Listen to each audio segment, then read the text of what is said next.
My name is Willy de Backer. I'm the head of communication at the ETUI, and in a previous life, as some of you might know, I was a journalist, so that's why I'm moderating the last and final debate of this one-day conference in a bit more of a journalistic fashion. So you will not see any long PowerPoint presentations or anything. We're going to do kind of 5-minute introductions by the speakers on their ideas of what the alternatives are, because this is a session about alternatives.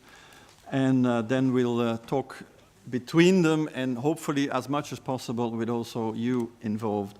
But let me make first a kind of what I think is a kind of a resume of what I heard. So that's my interpretation of what I heard, although I didn't attend completely the last session, but what I heard in the other 3 sessions. In the first session, I think we all agreed, or most of the speakers agreed, that austerity has failed. It has not delivered on several fronts. But what I also heard there is that some people said, well, yeah, but fiscal consolidation is inevitable, etc., etc. We might slow the pace of austerity. But basically, I heard what I would call a few friends of Tina being the Margaret Thatcher phrase, there is no alternative. And that, I think, was, for the first session, for me, a little bit disappointing, but that's my impression.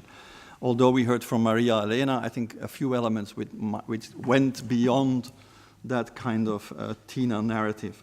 The second session, I thought, was quite interesting, looking at the German and Polish job miracles and telling us and proving us with very good figures that actually the job miracles are not miracles at all if you look at the quality of the jobs that have been created, at the types of contracts that have been around in those countries, and so on. The third session looked at the impacts of wages of the crisis and on collective bargaining, and talked a lot about the decentralization of collective bargaining, as you know, as you were there. And in the final session, we're not going to talk austerity, austerity, austerity. We're going to talk alternatives, alternatives, alternatives. Because as a Gallup poll recently indicated, I think people have seen in the meantime, European citizens want alternatives. They also see that they're the victims basically of the crisis, of all the austerity measures that have been in place, although there is a lot of talk, and it is talk about recovery and first green shoots, etc., etc. I think for a lot of people the situation is not any better and they want alternatives. So the question is, can we deliver that? And as I said, the format of the session is a bit more journalistic. And during the session I would like to develop 3 kind of angles. The first is on the alternatives, of course. What are the alternatives that are around? The second angle that I would like to also bring into the discussion, because I think it has been absent up to now, is how do you connect our fiscal crisis, our economic crisis in Europe, with the global ecological crisis? It's the idea of how do you bring the green dimension into all this. We see that a lot of the greening, the economy stuff, is now been put on the back burner. I think at the ETUI we are, and at the ETUC we are convinced that that should certainly not be the case. So I think that's another dimension I would like to bring into the discussion. And finally, the other angle, the last angle, is the political dimension, because you might have the best alternatives if you can't sell it to the citizens in the end, and we're 6 months before the European elections. Well, then where do we go with these alternatives? So that's, I hope, also the political dimension. And for that discussion, we have actually 4 different and very high-level speakers here, and I think very interesting speakers, which I will now present. I have at my left here Medhat Payande from the German DGB, head of the Department for Economic, Financial and Fiscal Policy. On my right is Guillaume Duval. He's French. He's the editor of the magazine Alternative Économique. And he's also the author of a book called Made in Germany, Le Modèle Allemand au-delà des mythes. Then we have on my extreme right here, Gerhard Hümer. Not politically, Gerhard, not politically, I know. Who represents the European Association of Craft, Small and Medium-Sized Enterprises. And of course, who needs no introduction here because she is our boss, basically, is Bernadette Segol, the General Secretary of the ETUC. I will start with Mehrdad, and we know, Mehrdad, that in Germany you have particular ideas on alternatives. Some people like it, some people like it less. I think you will probably say a few words about it, but one question that is for me important is, now that you have the talks about the big coalition government coming up, is it a plan, that the one that you have and that you will certainly develop a bit further, is it a plan that is realistic? Is it politically feasible? So as far as you can develop your own ideas, I would like you also to answer that particular question. You have the floor then. Der Ausgangspunkt nach der Wahl in Deutschland ist positiver geworden als vorher. Allerdings die Verhandlungen beschäftigen sich mit den innendeutschen Themen in erster Linie. Was wir aber sehen, dass innerhalb der Sozialdemokratie die Bereitschaft wächst, einen solchen Plan zu unterstützen.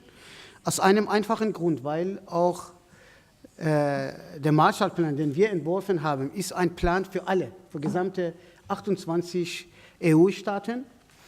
Und da auch Deutschland enormen Investitionsbedarf hat und der CDU oder Christdemokraten eine steuerfinanzierte Investitionsoffensive in Deutschland ablehnen, dann haben sie keine Antwort. Das heißt, in der Zeit steht auch selber in den kommenden Wochen und Monaten, hoffe ich, dass es uns gelingt, Ihnen zu sagen, das ist ein Nutzen für Deutschland auch, über Europa insgesamt Zukunftsinvestitionen zu finanzieren und dementsprechend auch dafür sorgen, dass nicht nur in Europa, auch in Deutschland zukunftsfähige Jobs entstehen, die Transformation der Ökonomie und auch positive Impulse insgesamt gesendet werden nach Europa, aber von Europa zurück nach Deutschland. Ich finde, das ist die Chance, dass das, was in vielen Überschussländern immer so eine ablehnende Haltung gegenüber Europa und vorzufinden ist, dass man positives Signal sieht, dass Deutsche erfahren, dass eigentlich die Lösung ihrer Probleme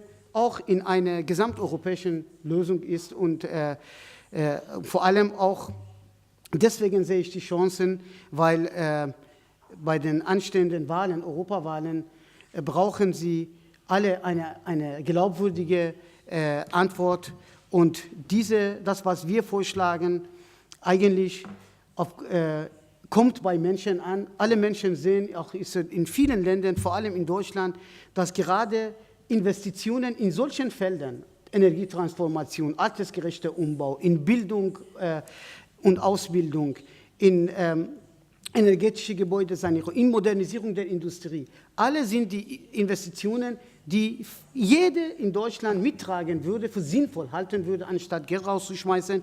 Und dementsprechend sehe ich eigentlich eine gute Grundlage dafür, dass wir dann in den darauf folgenden Monaten dieses Programm praktisch mit den inhaltlichen Schwerpunkten auch vermitteln können. Ich sehe auch das große Potenzial nicht nur bei der jetzt zukünftigen Bundesregierung, aber auch bei der Opposition. Die Grünen haben in Europa mit Green New Deal praktisch einen großen Teil des Programms, was wir auch vorschlagen, haben sie auch drin. Was die nicht haben im Bereich der altersgerechte Umbau ist und Bildungsinvestitionen und so weiter. Das heißt, unser Programm ist mit den Vorschlägen der Grünen kompatibel.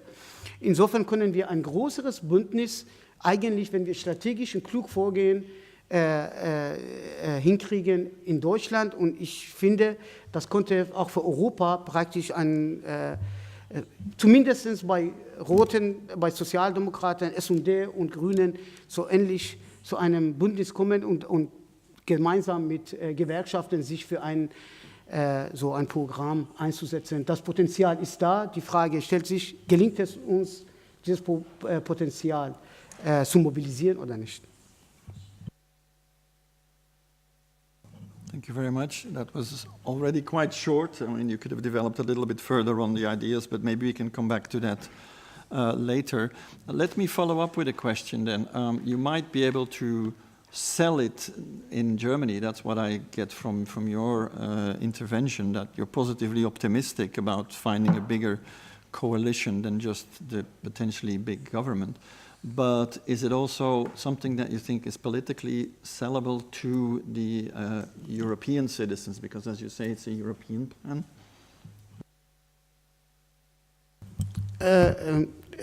Ja, wir müssen diesen Link hinkriegen und diese Bundesregierung hat keine Alternative für Europa, die alte Bundesregierung hatte keine Alternative für Europa gehabt und sie kommen langsam zu dem Ergebnis, ja, sie müssen das Tempo in der Austeritätspolitik selber reduzieren, das wissen sie auch. Wir werden meines Erachtens in Europa zumindest Austerity Light haben, aber nicht mal Austerity wie wir bisher hatten. Aber sie wissen auch, dass es nicht genug ist. Und da glaube ich, das werden sie handeln müssen. Und die Gefahren, die Risiken, die da sind, auch für die deutsche Wirtschaft, heute sind sichtbar. Es ist nicht so, dass die Gewerkschaften das fordern. Wir sehen immer in den stabilen Industriezentren der Bundesrepublik langsam auch die Rückschläge aus Europa sichtbar werden. Es ist nicht nur, dass am Anfang nur französische Automobilbauer betroffen waren. Heute sind bei Kleinautomobil, wo auf Massenkonsum in Südeuropa angewiesen ist, auch unsere Automobilindustrie betroffen ist. Wir sehen in Stahlindustrie Rückschläge, auch hochproduktive Unternehmen sind betroffen und auch deren Forderungen nach Stabilisierung der Wirtschaft und des Wachstums in Europa werden laut. Das heißt, wir sehen, dass das ein Riesenpotenzial da ist und wir werden auch versuchen, mit den Arbeitgebern auch zusammenkommen. Also unser Programm dient dazu, praktisch ein Bündnis zu bilden, nicht nur mit der Politik, sondern ein Bündnis mit den Arbeitgebern, mit Versicherungen, die das Geld anlegen müssen und die sie verlangen, also sie finden dieses Programm auch gut, mit Gewerkschaften und ich finde auch viele NGOs, die auch bereit sind, ein solches Programm auch mitzutragen. Das heißt, wir können ein gesamtgesellschaftliches Bündnis für eine andere Alternative hinkriegen. Ich bin optimistisch nach den Gesprächen, die ich mit vielen, die nicht Gewerkschaften sind, geführt habe und die eigentlich die Stoßrichtung gut finden.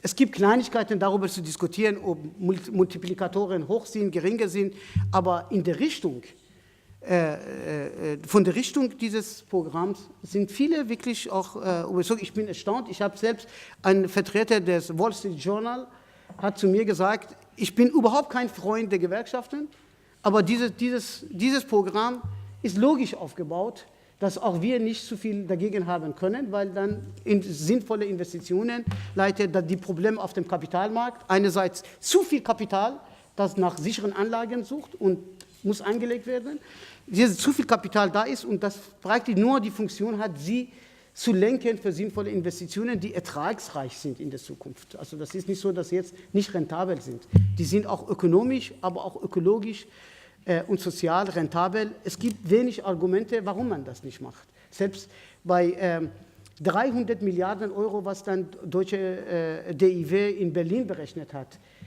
von den Investitionen in eine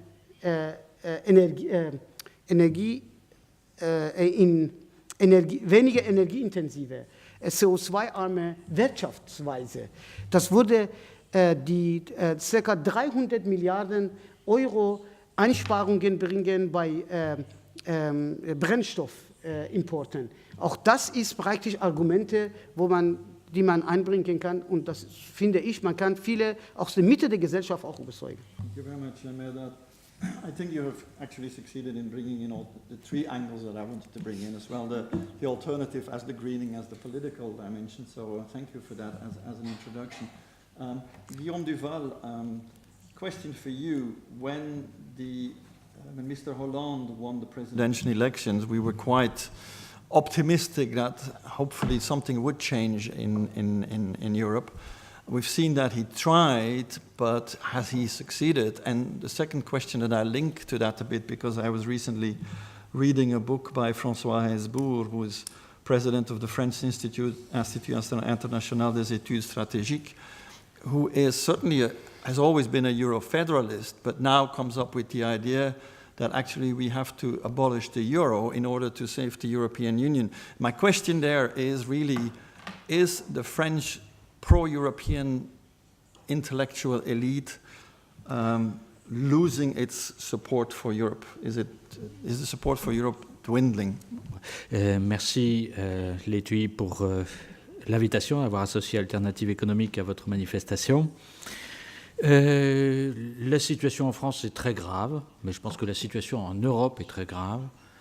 Je pense que tous ceux qui disent, qui pensent, et je crois qu'il y en a beaucoup à Bruxelles, qu'on est sorti de l'auberge parce qu'on n'est plus en récession dans la zone euro, se trompent très profondément. La situation sur le plan social et politique est beaucoup plus dangereuse aujourd'hui que quand la situation économique s'aggravait constamment. C'est pas quand il y a des plans de licenciement qui se multiplient, quand la récession s'aggrave, etc., qu'il y a des mouvements sociaux et politiques. À ces moments-là, chacun essaye de sauver sa peau pour soi. C'est maintenant que ça risque de péter, c'est quand les gens ont l'impression qu'on commence à sortir du tunnel. C'est là qu'ils se disent « j'ai perdu beaucoup de pouvoir d'achat dans la crise, j'en veux maintenant tout de suite ». C'est là qu'ils se disent « j'ai perdu mon job dans la crise, j'en veux maintenant tout de suite ». Et c'est maintenant que la situation va devenir très dangereuse sur le plan social et politique, et notamment en France. Une des spécificités de la France, c'est que nous n'avons pas eu d'expérience de l'extrême droite au pouvoir. On peut penser que l'Allemagne est assez vaccinée contre ça pour un certain temps encore.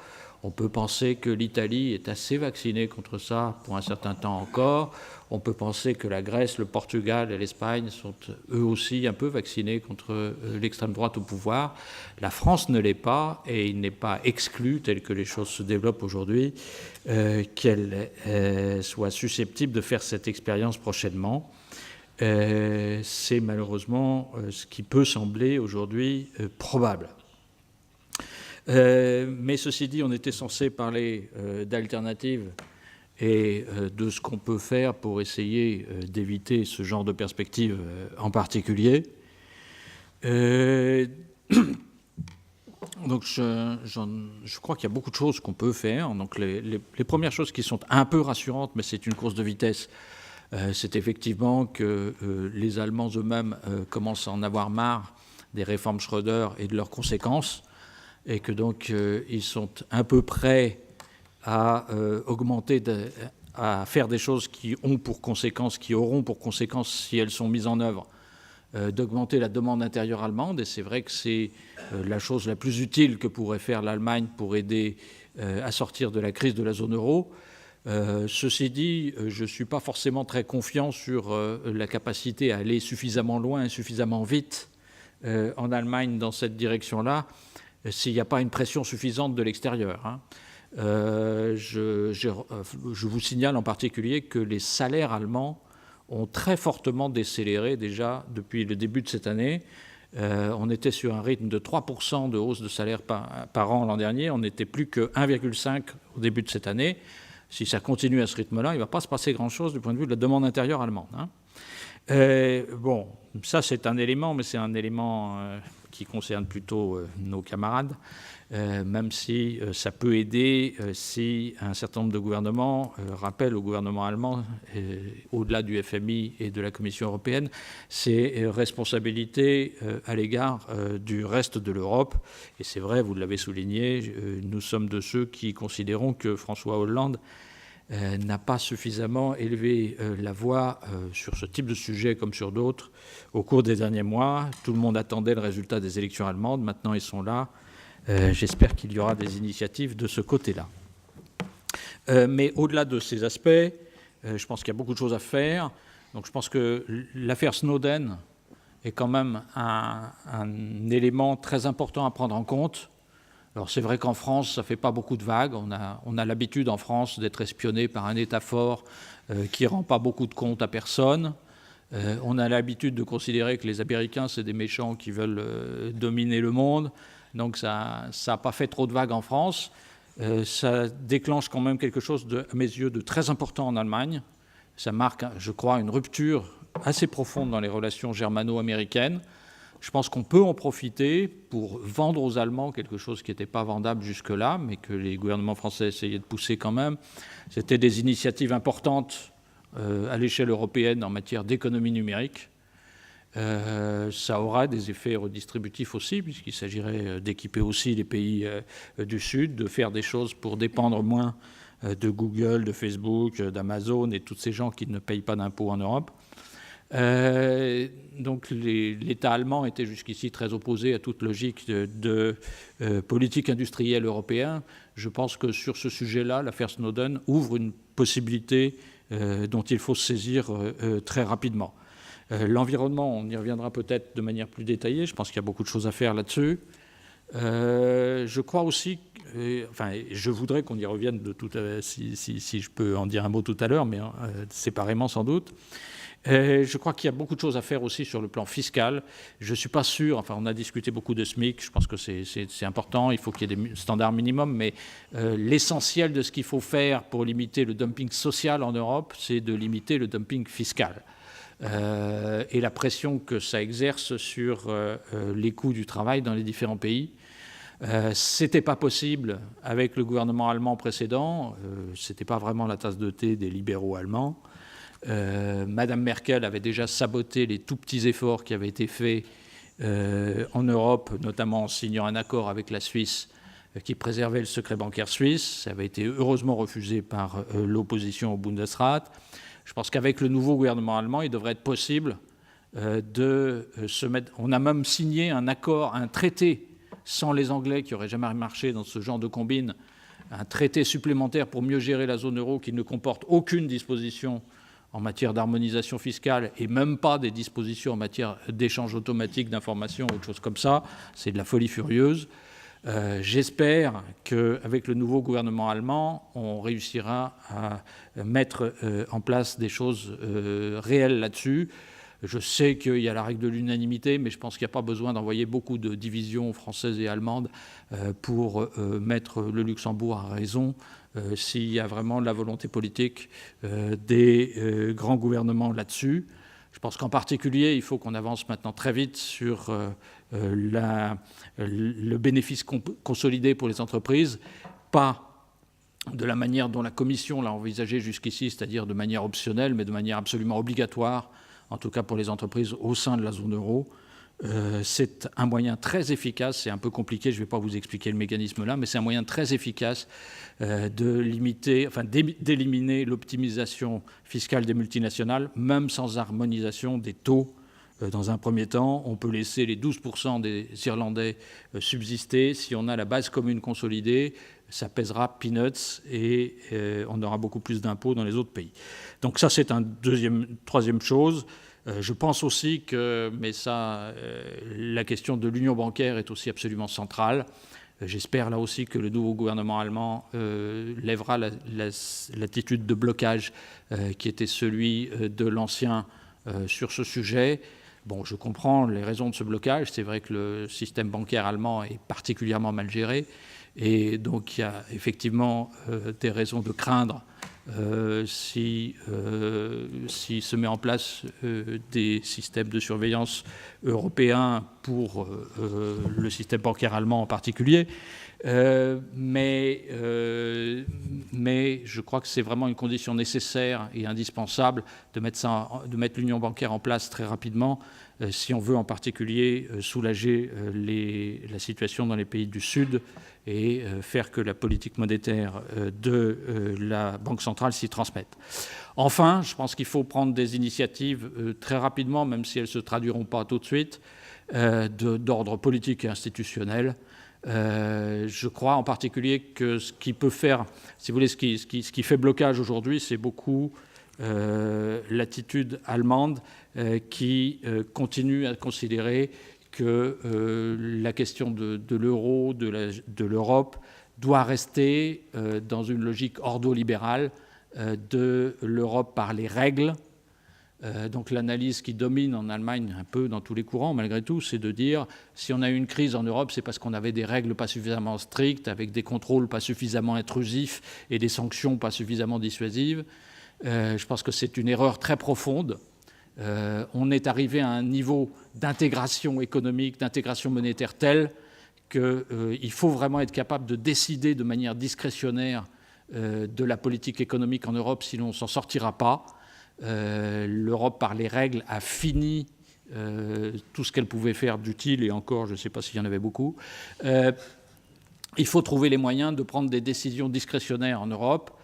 Pour là-dessus, il y a un blocage qui est tout à fait légitime en Allemagne, c'est sur la question démocratique. Donc je ne pense pas que le recours à Karlsruhe et toutes ces choses-là soit simplement la volonté de freiner la solidarité en Europe. Il y a un vrai souci très légitime en Allemagne autour de la légitimation démocratique de ce qui se fait en Europe. Et c'est vrai qu'on n'a pas du tout progressé depuis 2009 là-dessus, au contraire.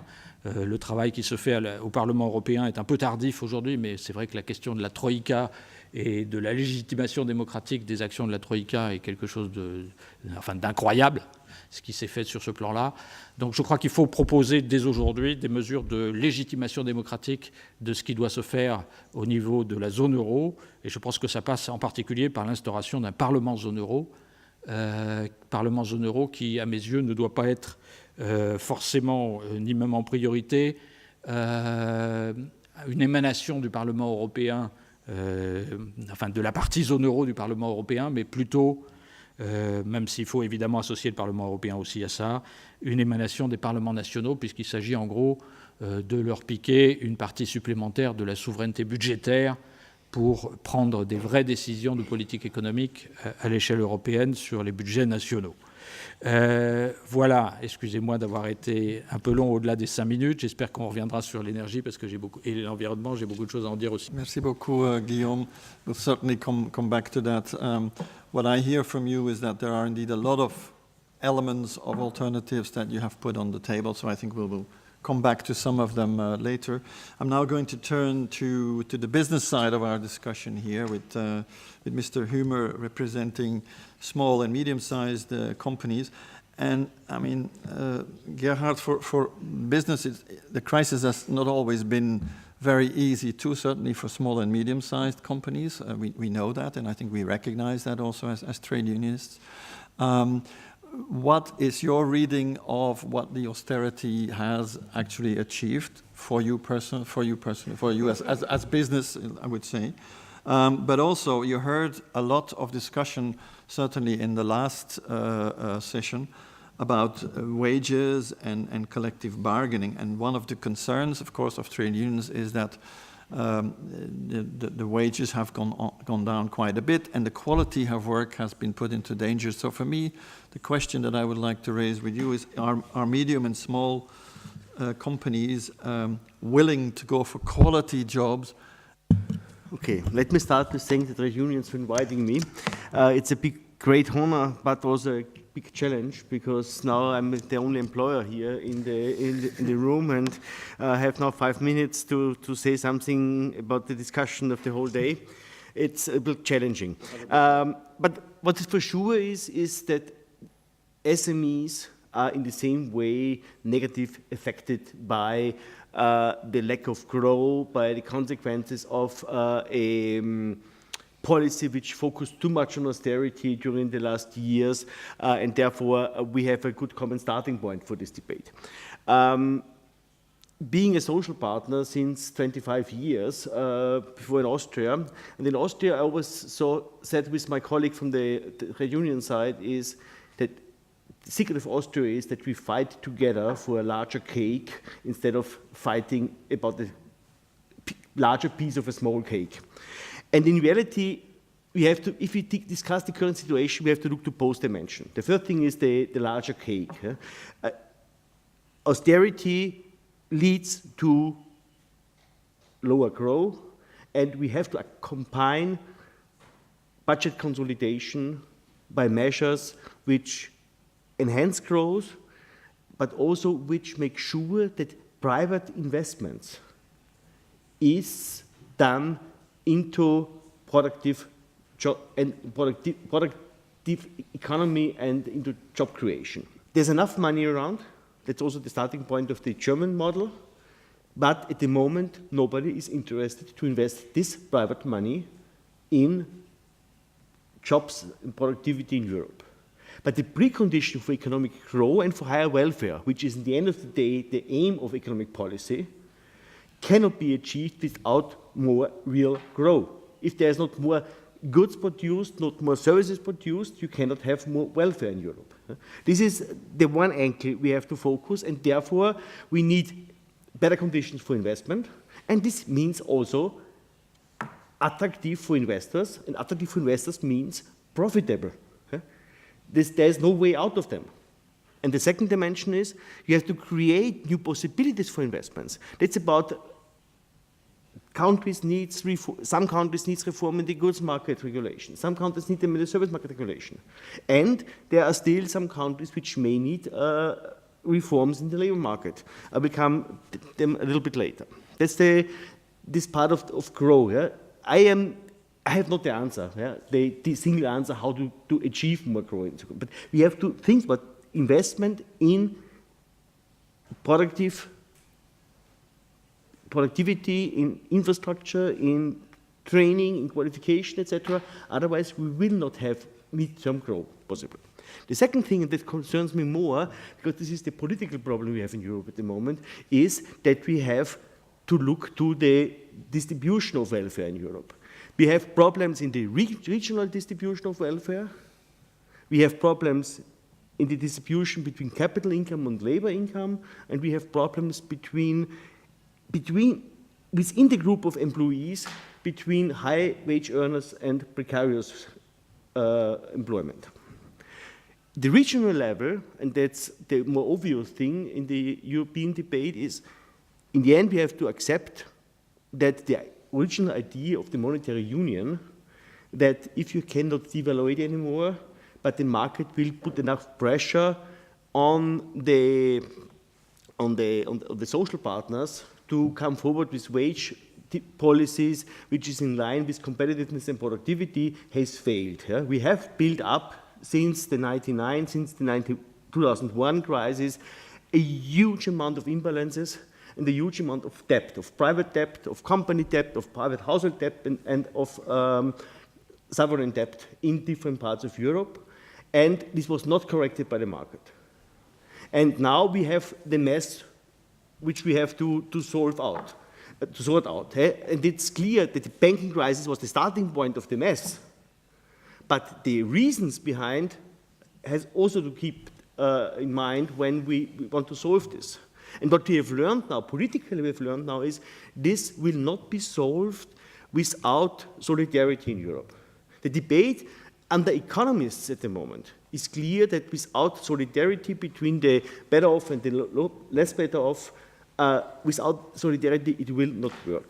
There's also enough economic evidence that in none of the national countries, cohesion in the past has happened without solidarity measures between the poorer and the richer regions. It's not a guarantee to achieve cohesion. Look what happened with Greece the last 10 years. But without them, it doesn't work. In this tiny little Austria, which has so much social differences, we are transferring 2.5% of GDP from the rich to the poor regions in Austria. Germany is doing more from west to east. And in Europe, we are transferring 0.8 at the moment. 0.8, this is not enough.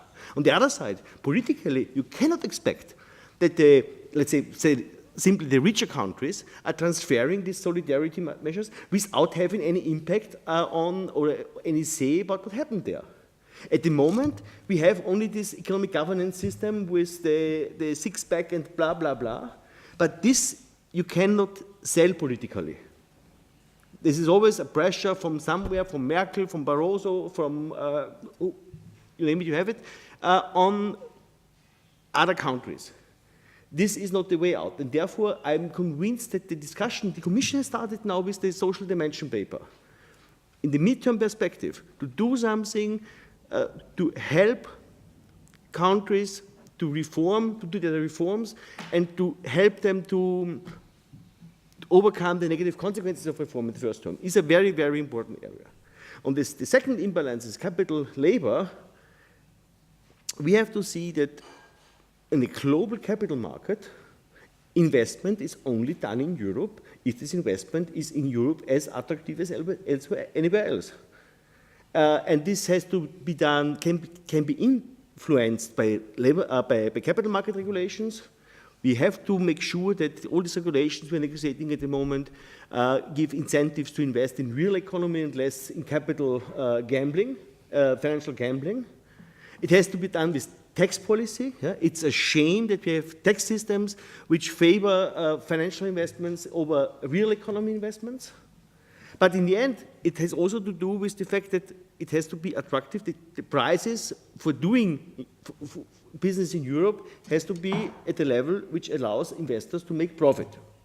And this is then, in the end of the day, the problem you have, the trade unions have, is that, say, in the end of the day, we have to adapt the wages to be competitive. If all the others, it doesn't. You have to do more. In midterm, you can increase the productivity, etc. But in the short term, you have to balance this with wage levels. And or you start thinking about, but I never hear even from the trade unions, to start thinking about building borders around the Eurozone and regulate capital flows. Otherwise, you will not come out of this problem.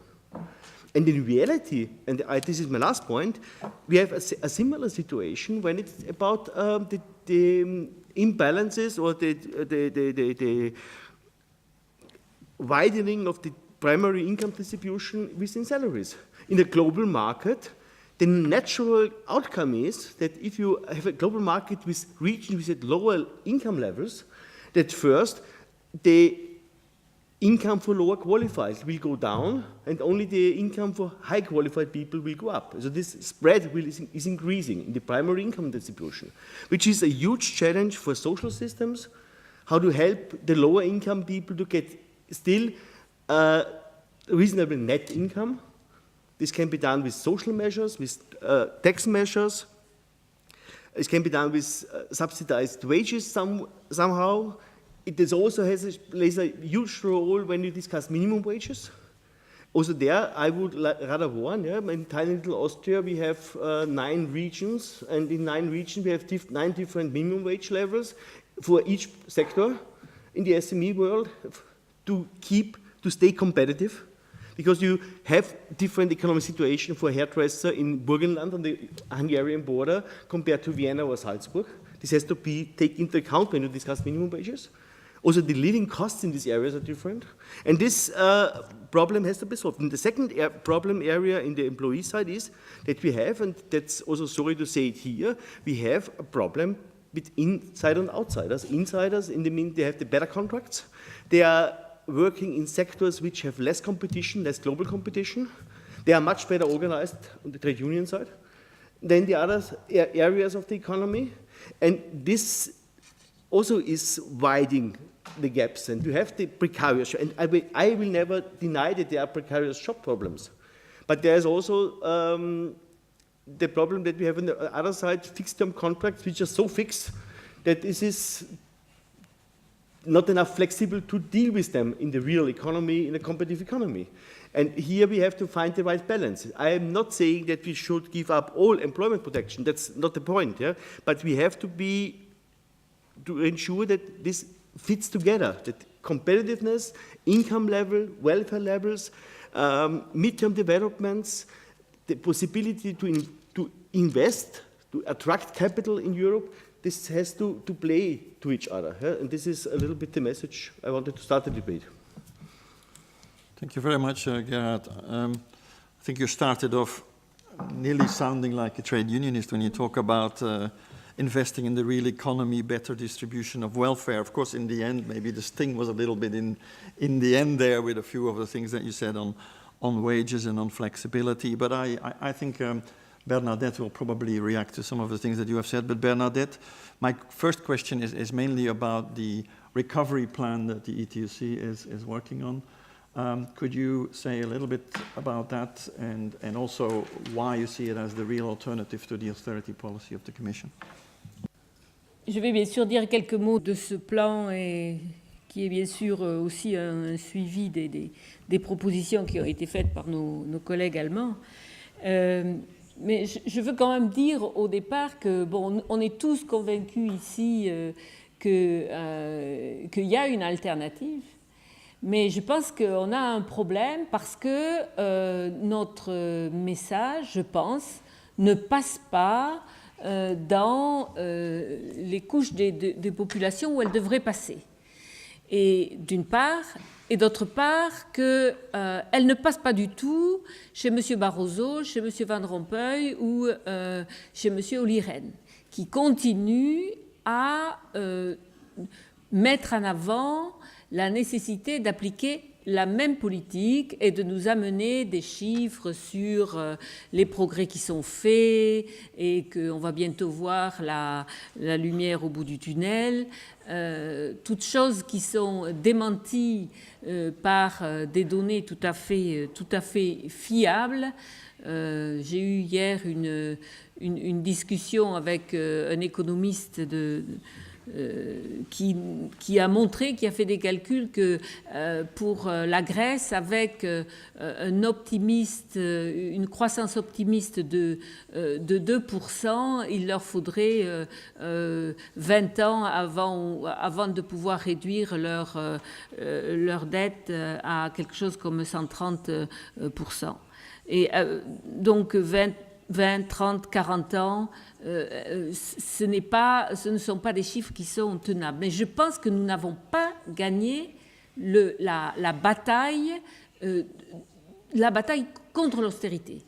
Et je pense que le problème, c'est que là où nous la gagnons, elle est récupérée par des mouvements de droite, d'extrême droite, qui concluent que, étant donné que cette politique n'est pas la bonne, eh bien, il faut se séparer du projet européen. Et c'est là que je voudrais faire le lien avec le projet de plan de relance qui est le nôtre. Merdad a parlé du plan de relance de la DGB. Ce qu'il faut voir, c'est que notre idée, c'est qu'il faut un plan de relance européen pour pouvoir sortir de cette impasse. Alors après, on peut discuté sur la manière de le faire, comment chaque pays peut contribuer, mais cette idée-là, je pense, nous est absolument commune. Et je crois que c'est une politique, une orientation dont nous pouvons être fiers. Parce qu'il n'y a plus beaucoup d'organisations au niveau européen qui, en plus de s'opposer à des politiques, ici la politique de l'austérité, proposent un plan solidaire. Je relève la remarque du collègue des petites et moyennes entreprises qui dit qu'il faut de la solidarité en Europe. Mais ce n'est pas ce que j'ai toujours entendu de la part des employeurs, et je suis heureuse de l'entendre ici. De la même manière que j'ai été heureuse au dernier sommet social d'entendre de la part des organisations d'employeurs le point de vue que sans un plan d'investissement et de croissance, on n'allait pas s'en sortir. Donc je pense que nous avons fait des progrès pour faire passer une certaine idée, que sans ces investissements et cette croissance, on allait se diriger vers une décennie, voire plus, de chômage à très haut niveau, d'emplois précaires et surtout, pas surtout, mais aussi de doutes très forts qui peuvent aller très loin sur le bien fondé de l'euro, sur le bien fondé de l'Union européenne en général. Donc ce que je pense, c'est que cette proposition de plan de relance qui sera sur la table de l'exécutif demain, il faut évidemment l'accepter. Mais après, on n'a fait qu'un petit bout du chemin en ayant un papier. L'autre bout du chemin, c'est ce que vont faire les syndicats au niveau national, avec, comme l'a dit Merda, d'autres organisations qui veulent participer à ce travail. Qu'est-ce que nous allons faire? Comment nous allons pouvoir mobiliser par tous les moyens possibles, pas seulement des manifestations, mais par tous les moyens possibles pour faire passer ce message. Et ça, c'est aussi un travail considérable que la CES doit faire et ses affiliés doivent faire. Il est clair pour nous que ce plan d'investissement, ce plan de relance ne peut pas fonctionner si on n'a pas un arrêt de l'austérité. Il ne peut pas y avoir en parallèle un plan de relance et les mesures d'austérité. Ça ne va pas fonctionner, ou alors ça fonctionnerait en première vitesse, alors que nous, on veut une vitesse, passer en 5e vitesse sur ces plans d'investissement. Et je pense qu'il faut convaincre les populations, mais nous avons un travail considérable à faire pour convaincre les politiques. Guillaume Duval a parlé du problème français, du problème que nous avons à avoir une politique nettement plus vigoureuse dans ce sens-là. Et je pense qu'il faut, la CES peut essayer de le faire, mais tous ensemble, on doit essayer de le faire, c'est mobiliser les forces politiques pour leur dire, vous allez dans le mur, vous êtes en train d'amener les citoyens à refuser le projet européen, à aller vers une droite radicale, vous devez avoir le courage politique d'aller dans un autre sens. C'est pas gagné, mais c'est pas perdu. Je crois que si nous pensions que c'était perdu, nous ne ferions pas tout ce que nous faisons. Et je pense aussi qu'il faut toujours rappeler que le syndicalisme a un réseau exceptionnel que nous n'utilisons pas avec le pourcentage que nous devrions utiliser. C'est comme, je ne sais pas moi, les traitements de texte qu'on peut utiliser à 5% ou à 95%. Eh bien, je pense que la force du réseau syndical est utilisée à 10% quand on pourrait l'utiliser j'espère, à 100%, mais je ne peux pas être quand même aussi optimiste que ça, c'est pas décent, mais au moins à 90%. Donc on a un réseau structuré, démocratique, exceptionnel pour faire passer ces messages à nos membres et j'espère que nous en serons capables. Un petit mot sur la question des investissements et la question de la qualité de l'emploi. Parce que on peut nous dire, oui, nous, on n'est pas pour le travail précaire. Ce que nous avons vu dans les mois et les années qui ont précédé, c'est que là où l'emploi a été créé, c'était un emploi précaire. Qu'est-ce que c'est pour nous un emploi précaire? C'est un emploi où on a un contrat pour 1 mois, 3 mois, 6 mois. Si on a de la chance, un contrat pour 1 an. Là-dessus, on ne construit rien.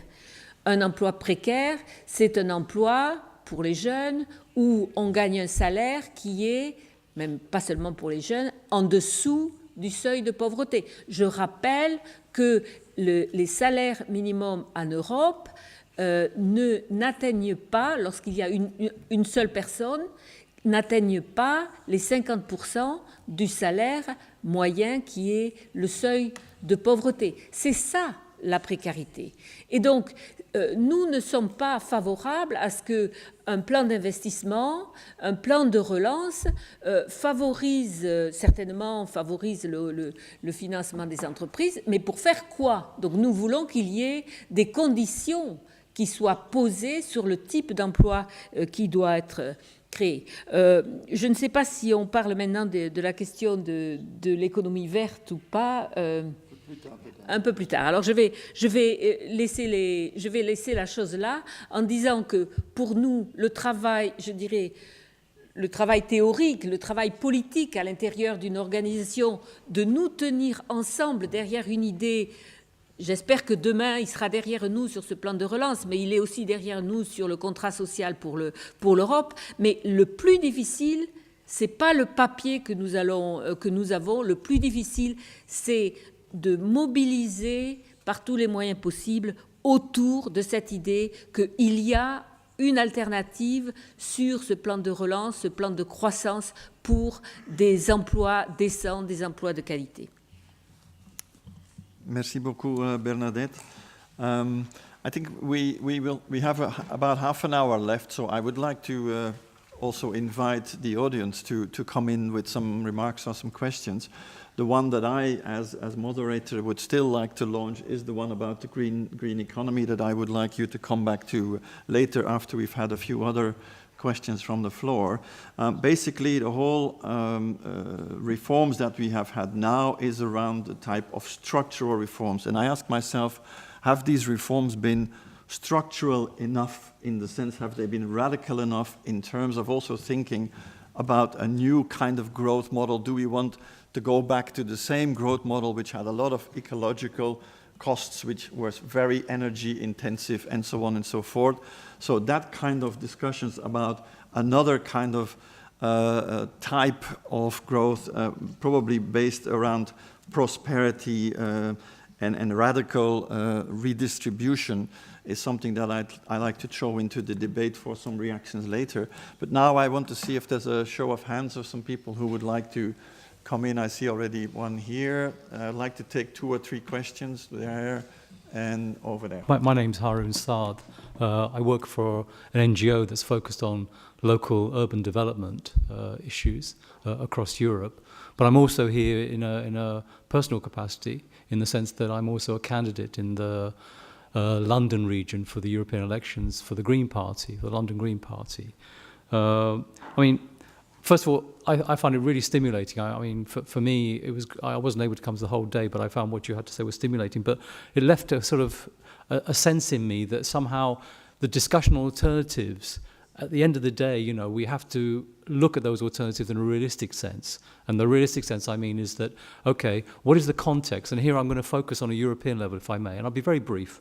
But, I mean, there were some contextual factors, and excuse me if these were mentioned in the morning, but I'll just do it briefly. But firstly, we have business-friendly Europe. We are working in business-friendly Europe.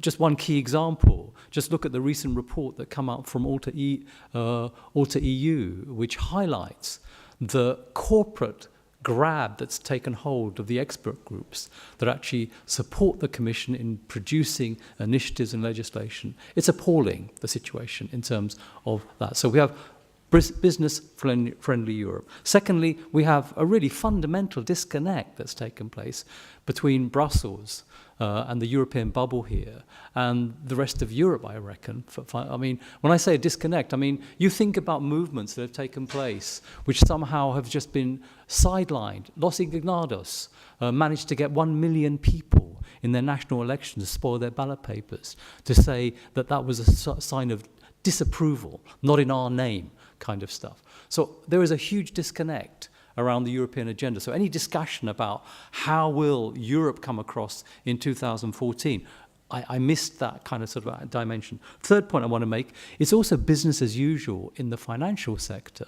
And my background is economics. I mean, I'm sure everyone here is aware of the importance of the financial sector for the reasons that we're in the mess we're in. But I mean, just to give you one figure, I mean, transactions in the shadow banking sector are now at the same levels as they were in 2008. More worryingly for me was I was at a meeting where Anne Pettit, who was one of the first people who identified the crisis of debt for the first world, as she called it. And she wrote a publication way before anyone else did, frankly. Never got credited with it, but nevertheless she did it. And she's already speaking about the coming next crisis. And that worries me because I think she got it right first time round, and she's probably going to get it right second. So for me, the nothing really about what is the alternative to that? What are we going to do about that? And that links up really to your point you've tried to bring in about green economy. Is that, you know, we had the report out just last week showing the emissions gap. that we're never going to achieve, frankly. You know, it's all written in nice diplomatic speak to say, if we do blah, blah, blah, blah, blah, we may still prevent this. But the reality is that we're going to not hit any of the emission targets that are signed up to. Therefore, effectively, we will have 2% rise temperature. And that's got huge consequences in terms of the consequence of climate cost change and cost in terms of budgets and spending. So these kind of costs need to be factored in when we start thinking about what will the alternatives be. And the last point which Bernadette made, which is really also fundamental, is that we have a rising level of poverty and inequality in Europe. And that has increased through the crisis. And I'll finish by saying, okay, if we're looking at alternatives, then in terms of alternatives, I would say that one of the crucial challenges that's facing us is how do we make connection with some of the disparate, I'm speaking now in terms of urban context, but I think it exists in rural context as well, but how do we begin to make new connections between what I see on the ground as a really wide range of urban social movements that are political but not political in the sense that they are connected to political parties. How do we make connections with those movements alongside the movements we've seen grow and which are still there but now out the highlight, which are again politically social movements but again not politically connected, alongside trade unions, how to make that connection? I don't see it happening. I really don't see that happening. And that's one of the alternatives I think that we have to face, is how to make these connections if we are to really take on this issue of convincing the electorate, as the voters at the end of the day, that austerity is not good for them. Because right now they believe it. There is indeed a lot of social innovation going around in some of the especially crisis-hit countries that is a bit under the radar also of the media, which when you look into it, it opens up a lot of possibilities, I think also for trade unions to have a look at it and to see how you can connect with that, but that's something maybe that Bernadette can also come back to. There was a second question here, and second row. Emanuele Barbarossa, Bertelsmann Stiftung. Stemming from Barroso's words that we actually managed to read this morning, it's not a cyclical crisis, it's rather a structural crisis. So I'm wondering when we will have left this austerity behind, we will look forward to having like better regulation and supervision, and hopefully the banking union is on its way. We also need political and institutional decisions. But how about this structural problem? Basically, if we look at European member states, we can quite easily see where the great divide is, well, at least from a certain point of view. And in my view, you see that southern European countries, for instance, have not invested as much as the Nordic, the northern European countries and the central core, namely Scandinavia and Germany, in research and development. So how about this sector? So my question basically is, what do you think should be the main role of what role should be put on, and what kind of focus should be put on the research and development sector, and how important you think this issue would be in order to solve this crisis? Thanks. Andreas Potsch, ETUI. Following up from what the friend from the Green Party in London was saying earlier, there's a few more disconnects in Europe. I'd see three, which actually put the whole system of, the European market economy at risk, or the functioning of market economies at risk. And I'd like to put that to the two people on your left, Willy, to Guillaume and to Gerhard. The disconnects that I see is that we have a disconnect between risk and liability in Europe, in particular in the financial area. We do have a disconnect between company profits and real investment. So textbook economics doesn't work. And then we have a disconnect between a classical liquidity trap in a Keynesian sense in the real economy, but then enormous excess liquidity in financial markets. And the four traditional ways to go about excess liquidity, if we exclude them, one would be the destruction of the capital stock, the physical destruction of capital stock through war. We do have Europe to avoid that, or privatization, which is no longer so much fashionable in Europe, or if we want to avoid, another debt-financed bubble, because we've just come out from one, and if we want to avoid financial repression with personal income tax rates of 80 or 90%, channeling this excess liquidity which is out there, channeling private wealth into long-term real investment. Would you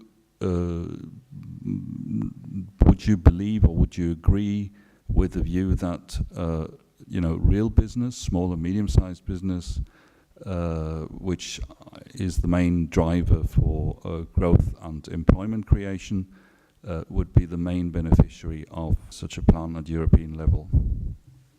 Es sind viele Fragen aufgeworfen worden, auch in der Runde. Man kann jetzt nicht in dem Umfang so eine Rundum-Debatte hier beginnen, auch die Kritik über die Rolle Deutschlands. Aber letzten Endes möchte ich auf zwei Dinge hinweisen. Die besten Regulierungen im Steuersystem, das gerechteste Steuersystem, das beste Gut im Interesse der Gewerkschaften, regulierter Arbeitsmarkt. All dies kann nicht funktionieren in einem Umfeld, wo nur noch Krise da ist, wenn wir schrumpft. Wir müssen praktisch ein Fundament bilden, auf dem alles aufbaut. Wir sind als Gewerkschaften erst dann stark, wenn wir in eine Aufschwungsphase sind. Wir können höhere Löhne bekommen. Das heißt, unser Anliegen ist, genau dieses Fundament zu legen. Und natürlich geht es, dieses zu verbinden mit einem langfristigen Plan, um Ökonomie nachhaltig, ein zukünftiges Wachstum, heute die Grundlegung für zukünftiges Wachstum heute zu legen und diese praktisch zu organisieren. Wenn der Herr Hümer hat einen sehr guten Satz am Anfang gesagt, wenn der Kuchen immer kleiner wird, dann kämpfen alle praktisch um ihre eigenen Partikularinteressen. Wir müssen dafür sorgen, dass dieser Kuchen größer wird und ohne dass Menschen, wenn sie davon essen, dass sie krank werden. Und das ist die Stoßrichtung.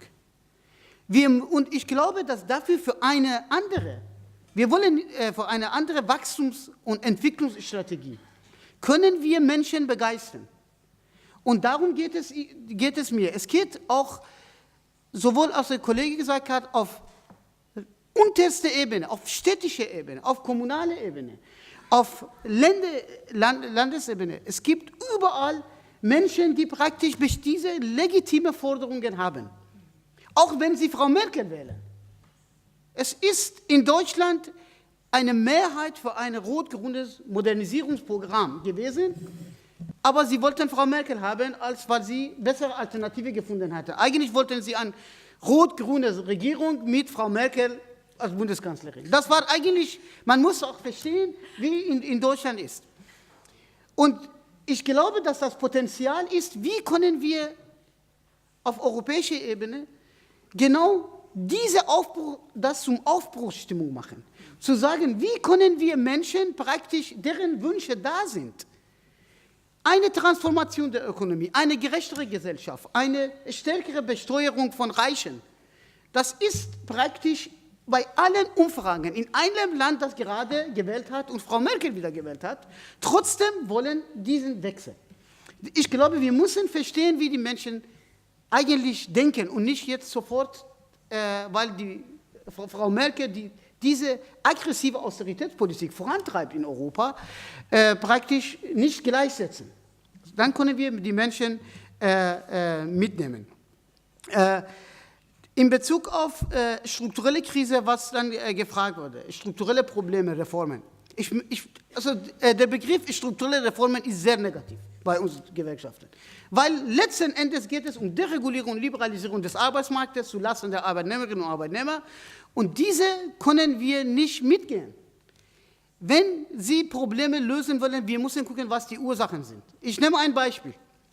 Alle wollen über die Löhne Leistungsbilanzdefizite in Krisenländern lösen. Ja? Löhne müssen alle Probleme lösen. Wettbewerbsfähig machen. Und gucken wir in die Realität. Die Ursache für Leistungs- und Handelsbilanzdefizite in Griechenland und Portugal sind Energiepreise. 50-60% sind Energiepreise.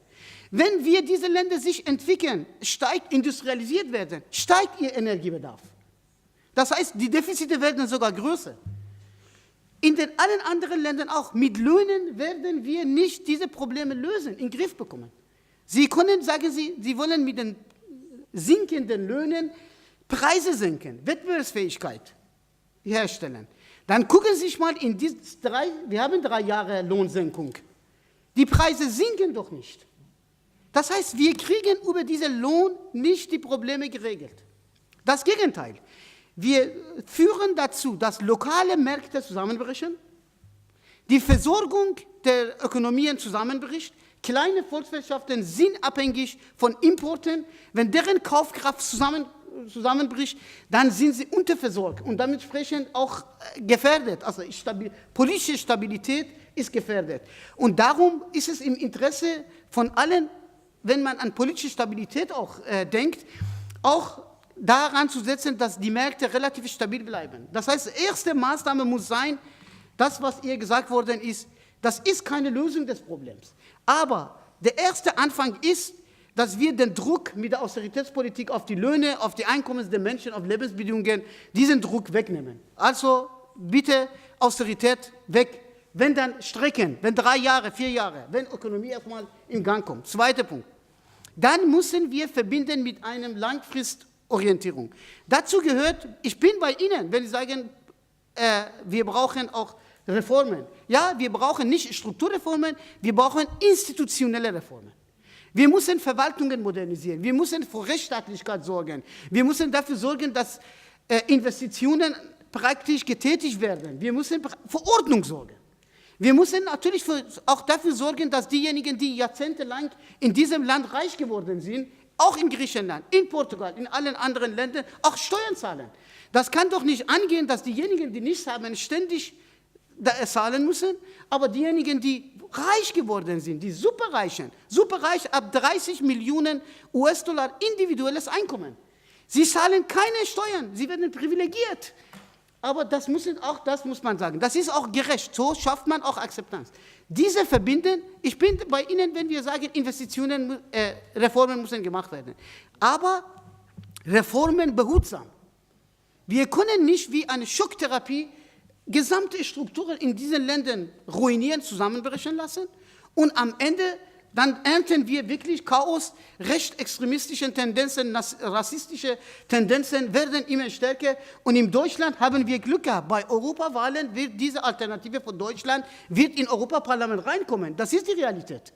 Und wir müssen praktisch diese politische Instabilität als Folge dieser Austeritätspolitik müssen wir ernst nehmen. Und ich bin sehr gut informiert, dass in engsten Kreisen der jetzigen Bundesregierung große Sorgen haben, dass leider auch CDU, Frau Merkel, die haben große Sorgen, dass leider auch in Deutschland und überall rechtsextremistische. Ich muss dann auch diese Kanzlerin, obwohl ich sage, die Politik falsch, in der Hinsicht muss man in Schutz nehmen. In Deutschland ist Konsens, niemand will rechtsextremistische, antieuropäische Parteien. In keine etablierten Parteien, das ist auch Fakt. Und noch letzter Satz zur Frage von Bündnisse bilden. Wir müssen nicht zwischen Ländern, Deutschland, Frankreich, ich finde, dass die Achse ist wichtig, muss zum Wachstumsmotor werden. Ich möchte auch mit Deutschland und Frankreich, die müssen sie in ihren drittgroße Volkswirtschaft, nämlich Italien, auch mit aufnehmen. Es geht nicht, dass nur diese Achse Deutschland-Frankreich ist. Wir brauchen ein richtiges Wachstumsbündnis. Dann müssen wir müssen akzeptieren, unsere Interessen, auch legitime ökonomische Interessen, liegt in der Stabilität, ökonomische Stabilität in ganz Europa. Wir haben keine Zukunft, weder China noch Amerika. Die sind für uns ist gut, wenn wir auch Waren verkaufen, aber unser Hauptmarkt ist unser Heimmarkt. Das ist unser Domestic Market. Und dritter Punkt, dann müssen wir sehen, wir müssen ein Bündnis finden zwischen Realwirtschaft und da in kleine und mittelständische Unternehmen, aber zwischen Realwirtschaft und Belegschaften, Gewerkschaften. Weil diese Privilegierung der Finanzmarktakteure, Herr Hümer hat auch darauf hingewiesen, wir haben ein Auseinanderdriften der Gehälter, also der Einkommen zwischen Kapitaleinkünften und Einkünften aus Arbeit und aus der Realwirtschaft. Und die wurden auch noch steuerlich privilegiert. Und diese müssen wir beenden. Das heißt, wir müssen für die Investitionen ein breiteres Bündnis zwischen denen, die langfristig sich orientieren, binden, anstatt diese kurzfristige, volatile Finanzmarktdominanz. Und die sind die Dinge, und ich sehe das Potenzial. Ich glaube, wenn es uns gelingen würde, Interessen und Nutzen einer solchen langfristigen Investitionsoffensive für alle Stakeholder hinzukriegen, für Unternehmen, von Gewerkschaften, von Green Movement Bewegungen, für städtische soziale Bewegungen hinzukriegen und transparent das machen, auch nicht zwecks Wahlen. Ich meinte ein Bündnis, was strategisch angelegt ist. Nicht, dass wir Wahlen gewinnen und Rechte bringen. Wir brauchen ein Bündnis und wir müssen auf verschiedene Interessen eingehen, einen Dialog herstellen, aber eine verbindliche. Und ich glaube, das Potenzial ist da. Ja, okay, so war das. Thank you very much, Medhat. Bit long, but on the other hand, very passionate. So I let you go on for a while because I think you made some very interesting points there. So Guillaume, can you be as passionate as our previous speaker? Tout d'abord, oui, c'est vrai que, enfin, pour Merkel, moi, ce que j'essaye d'expliquer aux Français souvent, c'est qu'effectivement, elle a été élue, très bien élue, mais d'abord parce qu'elle est considérée comme plus sociale que les sociodémocrates schröderiens, et à juste titre par les Allemands. Mais au-delà de ça, je ne suis pas forcément d'accord avec ce qu'a dit Bernadette sur le fait que la bataille n'était pas du tout gagnée sur l'austérité dans le public. Je crois que c'est faux. La conscience que l'austérité a échoué est plus largement répartie qu'on ne le pense nous-mêmes, je pense souvent. Le Gallup a fait un sondage en septembre sur toute l'Europe. Une des questions qu'il posait, c'est pensez-vous que l'austérité donne des résultats en Europe ? Au niveau de l'ensemble de toute l'Europe, c'était 39% oui. Alors c'est beaucoup, 39% oui, c'est sûr, mais c'était quand même 51% non.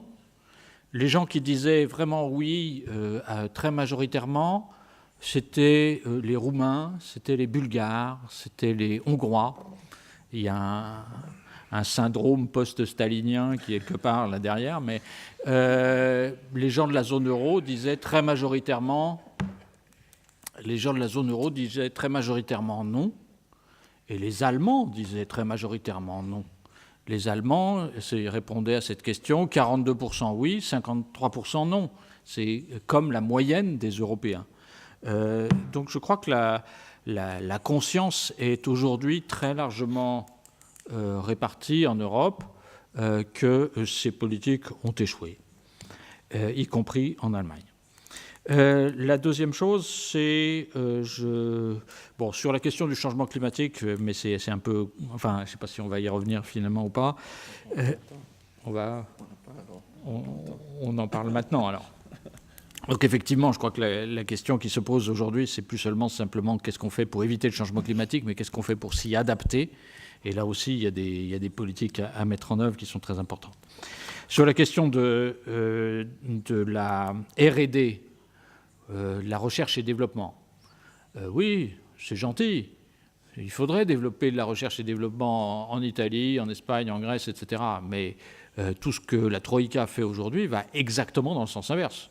C'est un démantèlement des universités, un démantèlement de tout ce qui pourrait aller dans ce sens-là. Ce qu'on est en train de préparer sur ce plan-là, c'est une situation encore pire. Elle n'était pas bonne, mais encore pire et très durablement encore pire que ce qu'elle était avant. J'ajouterais peut-être à ce sujet-là un mot qui n'a pas été évoqué, c'est qu'en Allemagne, il y a beaucoup aujourd'hui l'idée que la crise de la zone euro pourrait se résoudre de la façon suivante. Il n'y a qu'à que les jeunes bien éduqués et qui sont au chômage en Espagne, en Grèce, en Italie, au Portugal, etc., ils aillent bosser en Allemagne, parce que l'Allemagne, c'est un pays qui a une industrie solide et qui est en état d'implosion démographique. Si vraiment la crise de la zone euro se résout de cette manière-là, peut-être que ça résoudra le problème démographique allemand. Je ne suis pas sûr que ça se passe très très bien en Allemagne même, s'il y a vraiment beaucoup d'immigrés. Mais peut-être que ça résoudra le problème démographique allemand, mais en tout cas, ça ne résoudra absolument pas la question européenne, parce que la Grèce, l'Italie, le Portugal, l'Espagne, c'est des pays qui sont eux-mêmes dans une situation démographique très déficitaire, plutôt plus proche de l'Allemagne que de la France ou de l'Irlande. Si leurs quelques jeunes formés foutent le camp et vont s'installer en Allemagne pour travailler, ça veut dire qu'on a gagné le mezzogiorno puissance 10 dans la crise, et ça veut dire que l'Europe ne pourra y survivre que si les Allemands acceptent de payer pour les gens qui ne font plus rien en Espagne, en Italie, en Grèce, au Portugal pour des décennies. Il ne vous a pas échappé qu'on n'était pas parti pour. Pourtant, ce ne serait pas forcément illégitime, hein, parce qu'une des choses qui fait que l'Allemagne s'en sort moins mal que les autres aujourd'hui, c'est que l'Allemagne a fait beaucoup d'économies en n'ayant pas de gamins. Les Français pensent toujours que c'est très très bien d'avoir beaucoup d'enfants, mais ce n'est pas vrai du tout. Quand vous avez beaucoup d'enfants, il faut les nourrir, les loger, les vêtir avec des vêtements de marque souvent, leur payer des téléphones portables, les soigner, les éduquer, etc. L'Allemagne a eu un avantage compétitif significatif jusque-là à ne pas avoir eu d'enfants. Mais évidemment, ça pose des problèmes à moyen terme. Si pour compenser ces problèmes à moyen terme, les Allemands importent les enfants des autres, ce ne serait pas forcément illégitime qu'ils payent pour l'éducation de ces enfants, mais ils ne sont pas partis pour. Donc là, il y a un problème qui n'est pas simplement celui de la R&D, qui est celui simplement de l'activité productive, y compris dans les pays du Sud. On n'est pas bien parti là-dessus. Peut-être quelques mots sur la finance. Oui, OK. Sur la finance, il y a... Alors, on est aujourd'hui dans une situation de fou. Donc, ce qui caractérise une économie, c'est ce que les économistes appellent le policy mix, c'est-à-dire le mélange de la politique monétaire et de la politique budgétaire. On est dans une situation de fou où on a une politique monétaire qui est extrêmement laxiste, qui subventionne les banques très largement en leur prêtant de l'argent en dessous du niveau de l'inflation, pendant qu'on demande aux gens ordinaires de se serrer très très fort la ceinture pour faire de l'austérité budgétaire très fort tous ensemble. C'est de la folie furieuse, politiquement, socialement. C'est aussi de la folie furieuse sur le plan économique, parce qu'effectivement, ça prépare des nouvelles bulles sur le plan monétaire. Mais c'est vrai qu'il faut le faire. Si on fait cette austérité budgétaire de fou, il faut en parallèle faire cette politique monétaire extrêmement laxiste, sinon ça s'écroule. Mais effectivement, il faudrait rééquilibrer ce policy mix très différemment. Mais c'est du côté de la politique budgétaire qu'il faudrait arrêter d'être fou pour pouvoir être plus sérieux du côté de la politique monétaire. Indépendamment de ça, il y a quand même une contradiction qui est très réelle sur la question de la régulation financière. Donc le lobby bancaire s'en sert, mais c'est quand même un réel problème. C'est que quand vous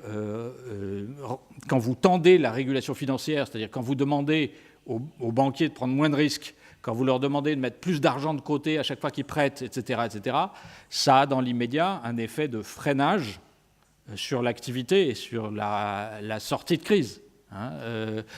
C'est indéniable, donc il faut être prudent là-dessus. Il faut le faire, bien sûr, mais c'est vrai qu'il ne faut pas le faire trop vite. Ceci dit, le principal critique aujourd'hui, ce n'est pas qu'on le fait trop vite. Voilà, je vais m'arrêter là. Excusez-moi d'avoir été long. On parlera d'énergie une autre fois. Alors. Thank you very much. I think we have 5 minutes left, so I'll have to ask the two other speakers to be brief, but take your time. I hope we can look at the interpreters now. If we can go 5 minutes over, I hope you don't have a big problem with that. Okay, thank you very much. But we'll try to keep it really to that. Gerard Humer. I try to do it really very much to the point and try to catch some of the points made in the debate. First thing is, of course, it's true, if there is a growth program or a Marshall Plan for Europe, or however a relaunch plan, it's of course big profit to SMEs, which depend mainly from regional and local demand in their services sectors, but also in their production activities. Second point, structural reforms. I think we should take time to discuss a little bit more carefully what we mean when we say structural reforms. I understand that trade unions are a little bit allergic against structural reforms in general, but on the other side, I cannot believe that you really think that reforms are not necessary. Yeah? Even now, yeah? Tax reform in Greece is now necessary. It would have been necessary 5 years ago. Yeah? There are reforms needed. Yeah? I said in the beginning, austerity alone is failing. I don't see why you are speaking about a crazy austerity policy if you still make 4% of GDP deficit every year and piling up debts. Do we really think that after 10 years and all this crisis, we can go on piling up even more debt to do it further? Then, if you don't want to have a further massive increase in public debt, then you have to go in the direction of a policy which mobilizes private money. And private money can only be mobilized, either you take them away from the private people, just take it, yeah. Do it, if you can, or you have to motivate them to spend it. Yeah? We are, of course, more in favor to create conditions that private people, the owner of capital, spend their money in Europe instead of investing them in Singapore or Hong Kong or in wherever, which tax havens. Huh? Mm-hmm. This is the way we should go. I think you will have huge of difficulties to get the political majority to take away enough money from the private sector to take away to finance the growth in Europe. The last point I made is I'm very, very happy to start this discussion and also that the recognition of the trade unions that SMEs are partners in some areas of policy, because I have seen now 10 years of debate between us and at European level where the trade unions, which of course are more organized in larger entities and public sectors, have to a large extent ignored SMEs in the political debate. Thank you. Le problème, c'est que plus on a d'interventions, plus j'ai de choses à dire. Alors, en tout cas, merci beaucoup. Mais une réaction aux collègues britanniques. Bien sûr, il faut parler de tout ça, mais nous devons prendre un bout du fil pour parler de tout ça. Et si vous avez l'occasion de lire le document que nous allons produire et adopter demain, vous verrez que nous parlons des inégalités, que nous parlons du verdissement de l'économie. Nous parlons du fait qu'effectivement l'Europe est plus favorable au business qu'aux syndicats et qu'aux travailleurs. Mais il nous faut prendre une direction pour mobiliser afin de changer, et de changer tous ces éléments-là. Donc tout ça est pris en compte, mais nous devons avoir cet objectif-là. Sur les réformes structurelles, je dois quand même dire deux choses. D'une part, les réformes structurelles que nous avons vues, ce sont des réformes qui ont facilité le licenciement des travailleurs et qui n'ont pas apporté de l'emploi. En Espagne, que je sache, les réformes structurelles ont été faites et l'emploi n'a pas suivi. Ensuite, s'il y a des réformes structurelles à faire, eh bien, qu'on parle avec les syndicats, qu'on négocie, qu'on voit de quoi on parle, s'il y a quelque chose à faire. Mais pas qu'on nous tombe sur le rable, j'allais dire, pour employer une expression un peu familière, en nous disant, voilà, il faut les réformes structurelles, et les réformes structurelles, nous savons d'office que c'est rendre le licenciement plus facile, payer moins les jeunes et baisser le salaire minimum. Donc, quand même, on peut comprendre que nous soyons échaudés par ce qui a été fait jusqu'à présent. Sur la recherche et le développement, hier j'étais dans un autre événement où on nous a montré, je n'en avais pas conscience, qu'avant la crise, l'Espagne était un modèle pour investir dans la recherche et le développement, mais qu'en parallèle se développait cette bulle de la construction à cause du système financier, et que donc quand on dit la crise en Espagne, c'est parce qu'il n'y a pas eu assez de recherche et développement, c'est pas vrai, c'est parce qu'il y a eu ces problèmes financiers. Alors bien sûr, investir dans la recherche et le développement, qui peut être contre? Mais où est l'argent? Quand on nous dit qu'il y a de l'austérité, on coupe dans la recherche et le développement. Donc, ce que nous disons, nous, pour mobiliser, et là je voudrais en venir à notre intention, c'est effectivement de mobiliser des fonds qui existent en Europe pour les investir. Et nous ne croyons pas que ce soit impossible. Nous croyons qu'il y a des entreprises, qu'il y a des fonds privés qui veulent pouvoir trouver des possibilités d'investissement. En tout cas, c'est comme ça que les contacts que nous avons nous font voir les choses. Sur les petites et moyennes entreprises, alors je veux peut-être un petit peu moduler. Les toutes petites entreprises n'ont pas créé d'emplois en Europe. Ce qui crée des emplois, ce sont des entreprises de moyenne taille. Les tout petites entreprises ont tendance à engager, licencier. Donc, la création d'emplois dans les toutes petites entreprises où d'abord la présence syndicale est très faible, la qualité du travail souvent très, très aléatoire, ça reste très problématique pour nous. Par contre, les entreprises de moyenne taille, mais bon, encore faudrait-il définir qu'est-ce que c'est une entreprise de moyenne taille, peuvent potentiellement être créatrices d'emplois. On donne souvent, et je pense avec raison, l'exemple de l'Allemagne qui a su garder des entreprises de taille moyenne qui ont pu maintenir les emplois en période de crise. Donc nous n'avons pas du tout d'allergie sur les petites et moyennes entreprises, mais nous ne croyons pas non plus que l'avenir soit dans les micro-entreprises qui, comme la Commission le voudrait, n'appliqueraient pas le droit du travail, qui auraient le droit de ne pas appliquer la santé et la sécurité, etc. Et pour finir quand même, pour dire un mot, ne serait-ce qu'un seul, sur le problème de l'énergie verte et des nouveaux emplois dans ce secteur. Il faut dire que nous sommes convaincus qu'il faut ce changement-là avec une politique industrielle qui favorise cette tendance-là.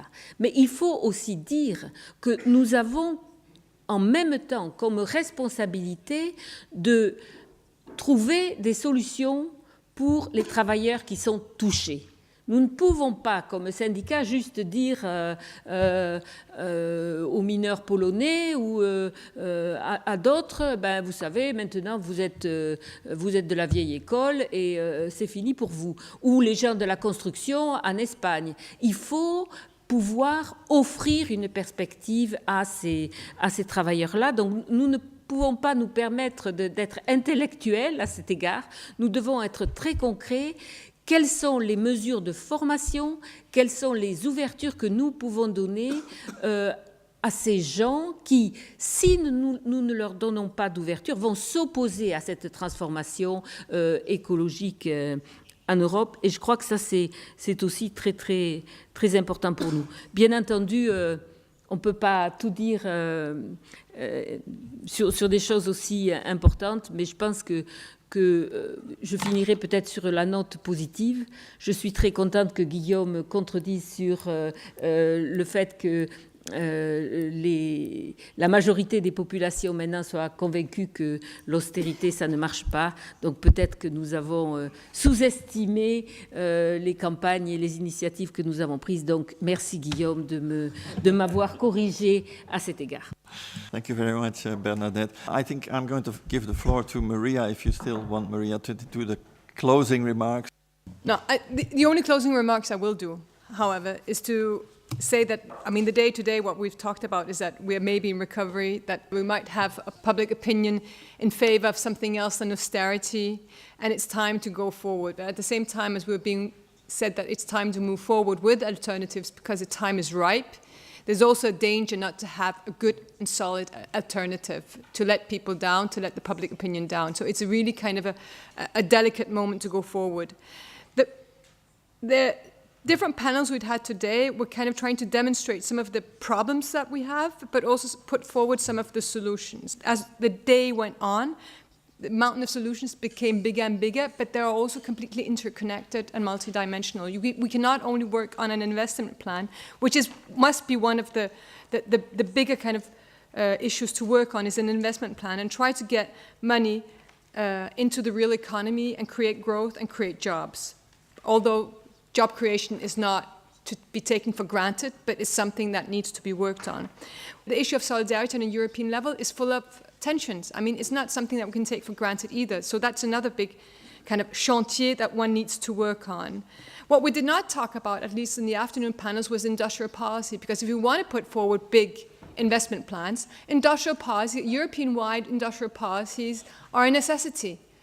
Otherwise, we will start creating big bubbles again, or we will start competing countries against countries in an unnecessary way. So that's, once again, another big chantier that one would need to embark on. And then the elephant in the room, financial systems, right? So our financial system, which is still bubbling around and in a kind of a, well, not right now reckless way, but potentially reckless way. So solutions there are a lot of solutions, and all of them are kind of interconnected and needed. What we need to kind of hold in the forehand is that the alternative should create jobs, okay? So they should create jobs. And what we also saw today is that job creation is not something we should take for granted. I mean, the Polish case is a way forward on this one, you know, growth, but jobs did not really come around. Germany, the jobs came around, but there was a trade-off on quality. There was a trade that was operated at a certain moment with regard to the quality and with regard to the quantity. This is not a choice we necessarily have to do, okay? And Germany might come around with a new coalition in terms of saying quality is an issue we need to work on. But that should be a main strategy when we talk about the investment plan, industrial policies and financial systems and so forth, that the qualities must be on the forefront of how we create jobs. Otherwise, we will be there is no alternative. Any job is a good job. As you said, Guillaume, people want a job, they want it now, okay? And so if it's a job of a lower quality, they will probably not care, but it will have spillover effects in the long term. And we will have maybe a socioeconomic convergence, but not the one that we hope would get. Thank you, Maria. Last word of thanks, first of all, to the interesting interventions from the speakers on the table here, but also from you. Words of thanks certainly to all the interpreters who did a fantastic job. And a word of thanks to the team of Maria Jepsen, our research director that you just heard, who actually organized this whole event. And hopefully we'll see you back for another event in the same kind of format in a few months' time at least, or maybe next year.